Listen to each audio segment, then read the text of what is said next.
მიიღე 50%-იანი თანადაფინანსება მარკეტინგისა და გაყიდვების ტოპ მენეჯმენტის პროგრამაზე.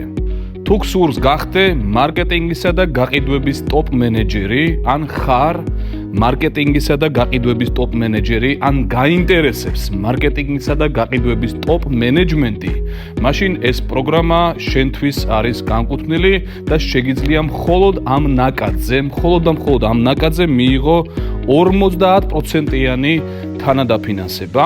ცილებელი პირობა გასაუბრების საფუძველზე უნდა მოხვდე ამ პროგრამაში. გაეცანი პროგრამას და თუ პროგრამის საკითხები შენთვის საინტერესოა და გაქვს ძალიან წველი мотиваცია ამ პროგრამაში მონაწილეობის, მაშინ გაიარე რეგისტრაცია და ჩვენი აღმასრულებელი მენეჯერი დაგეკავშირდებათ გასაუბრებასთან დაკავშირებით. მე გახლავართ გიორგი კუჭუხიძე, ევროპის ბიზნეს სკოლის თანადამფუძნებელი, აკრედიტებული მარკეტერი ევროპაში და თქვენი მასპინძელი მარკეტინგისა და გაყიდვების ტოპ მენეჯმენტის პროგრამაში.